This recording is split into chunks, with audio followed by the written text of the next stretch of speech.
So many storylines heading into Salt Lake City, but there can only be one lead story. And it's the best race of the year, the final 250 East-West Showdown. That is my opinion, and I guarantee I am not alone.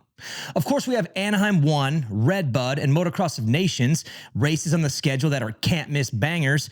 But if you look inside the calendar and think of all the individual gate drops that happen in the year, there's not many, if any, that are better than the final 250 main event. Think back. James Stewart had one of the dirtiest crashes ever that led to an unexpected Andrew Short victory.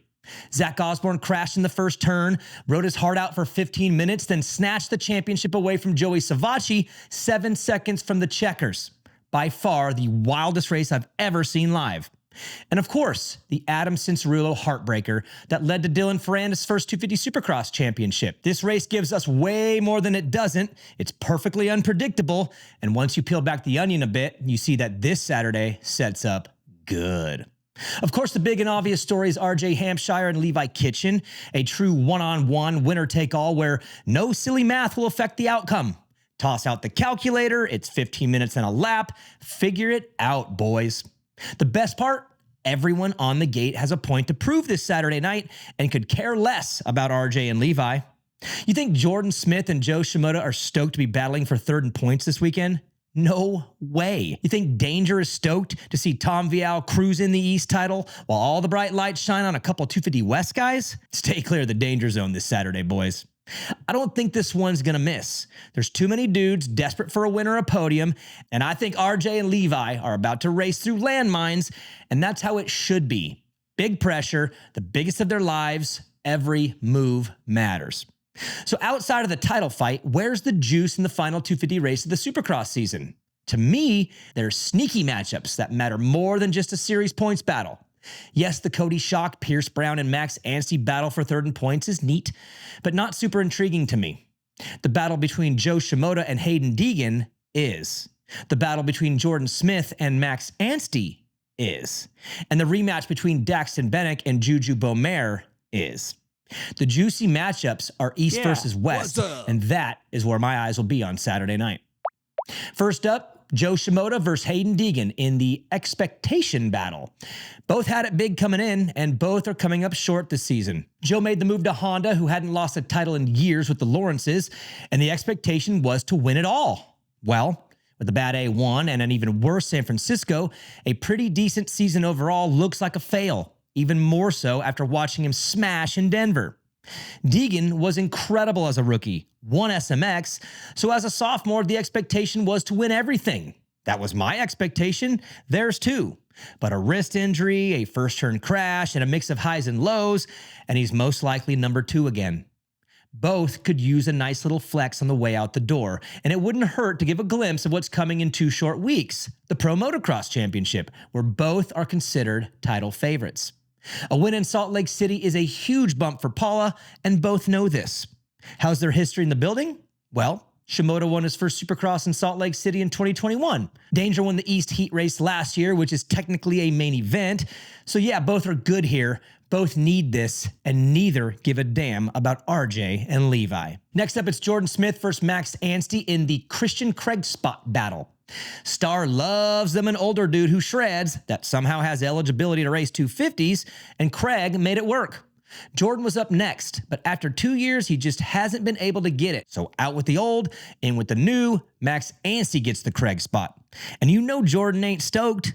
Now, word on the street is he's going to Triumph and is safe from unemployment, but you know he'd love nothing more than to stick one to Anstey and a Star, making it a little easier to clean out the locker at the end of the season.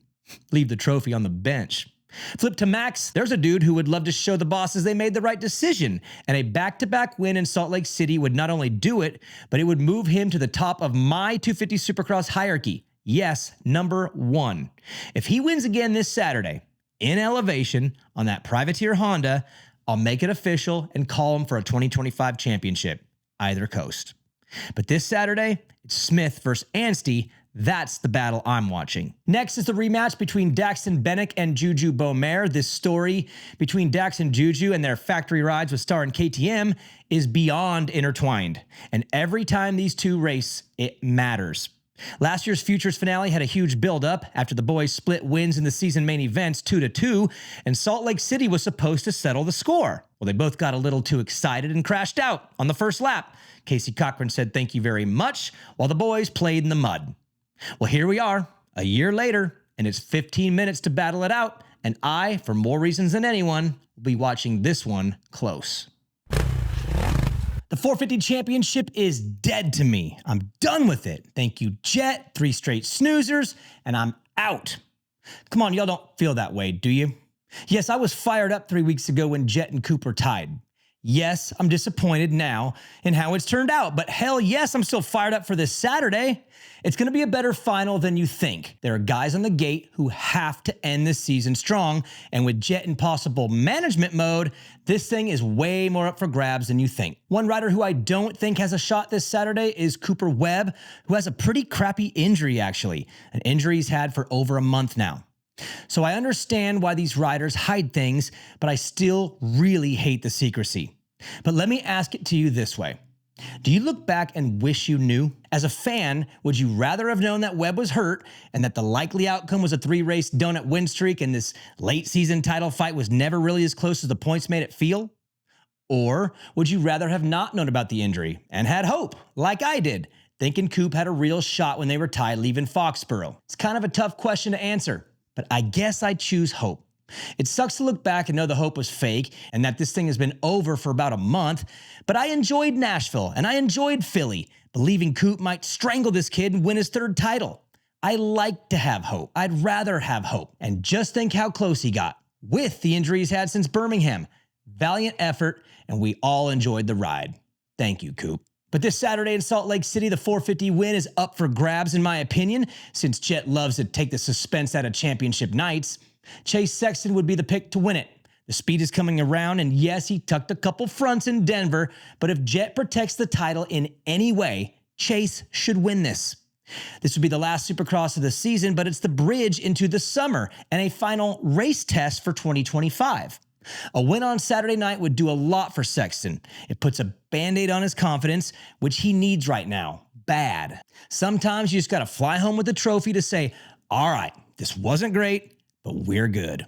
Jason Anderson, Justin Barsha, and Malcolm Stewart should be on rails this Saturday. Episode 1, I said the old boys need to be careful, watch out for them young pups, and Hunter Lawrence put one on them last week in Denver. Boys, you only get moved out if new blood comes in and moves ya. They can't let Hunter stick 2 in a row, because if he does, the respect and pedestal would naturally be knocked down a bit. And all it would take is the expected summer from Hunter, and he might be done with these guys mentally by Washougal. Every moto against Hunter Lawrence and Justin Cooper matters from here on out for the 30 Club. And I have a feeling the vets are in for a long summer. And finally, Adam Cincerulo. Finish out strong, bro. Don't look back, let a tear fall, enjoy the laps, then get your suit ready. This week's privateer shout out goes to Dylan Ferrandis. And yes, I know he's not a full privateer. He's kind of this hybrid privateer, but guys, for what he was on, he is a privateer. Let's be honest. And I'm giving him a shout out because he's here. He was in the LCQ. He won the last round, got in the main event and did fine. But this is a guy who's won multiple championships and could have easily just went home and said, you know what, screw this. I don't want to race here no more. If I'm not on a full factory deal, I ain't racing. But nah, he wanted to stay and he wanted to keep racing, and he took a ride with Phoenix Honda, had some issues this year, but he's back, and I respect that. I admire that. Look, when the gate is full and it's deep and it's dirty at the top and the competition is tight, it makes the whole product better. So for someone like Dylan Ferrandis, who could have easily gone home and said, I'm out of here, he stuck around in a program that is somewhat privateer, and I respect that and wanted to give him a shout out. Good luck this weekend and good luck this summer. We'll see you next week.